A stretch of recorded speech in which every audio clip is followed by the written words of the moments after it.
L'orgueil d'un homme l'abaisse, mais celui qui est humble d'esprit obtient la gloire. Livre des Proverbes au chapitre 29, le verset 23. Comment se débarrasser de l'orgueil?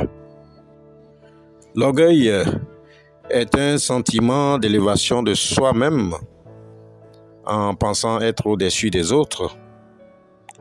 Mais au regard de Dieu, l'orgueil est un péché assez grave. C'est même ce péché qui a entraîné la déchéance de Lucifer vis-à-vis de sa position avec Dieu, car ce dernier a voulu élever son trône plus haut que son Créateur. Dans l'histoire de la Bible, nous avons d'autres exemples, comme le roi Hérode, qui a été frappé par l'ange de Dieu, parce qu'il se laissa glorifier par le peuple et croyait être au-dessus de Dieu. Selon le livre des Actes des Apôtres, au chapitre 12, les versets 21 et 23.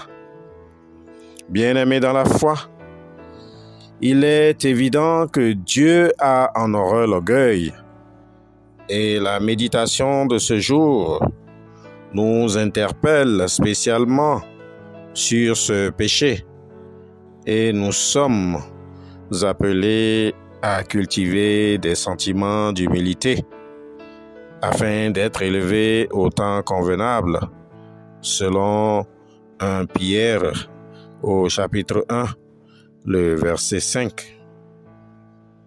Nous devons faire un travail sur notre propre personne, car il n'est pas de la nature de l'homme d'être humble. Chacun se croit le centre du monde et même au-dessus des autres.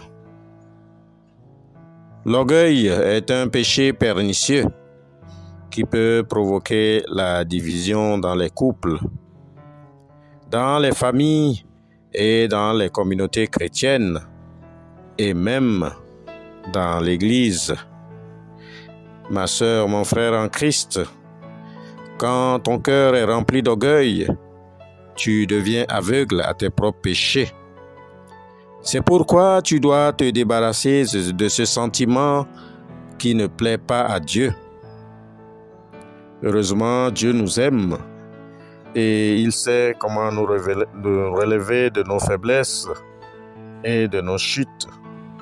Mais si nous nous laissons emporter par le péché de l'orgueil, cela peut nous détruire spirituellement et aussi détruire ceux qui sont autour de nous. Nous devons savoir que l'orgueil nous empêche de bénéficier de la grâce et des bénédictions de Dieu, parce que cela nous élève au-dessus de Dieu et au-dessus des autres. Dieu résiste aux orgueilleux et il fait grâce aux humbles. C'est une loi humiliable de l'Évangile. C'est pourquoi, ma sœur, mon frère en Christ, ne laisse pas ta position sociale, tes biens et tes richesses. Ne laisse pas ta position dans l'Église laisser germer les fruits de l'orgueil en toi. C'est donc le moment de s'examiner. Es-tu un homme ou une femme orgueilleuse? Ne veux-tu pas aujourd'hui te débarrasser de ce péché qui peut amener ton âme à sa perte? Prions donc que Dieu nous débarrasse de tout sentiment d'orgueil vis-à-vis de nos frères et aussi vis-à-vis de Dieu. Shalom. Passez une excellente journée dans la sanctification.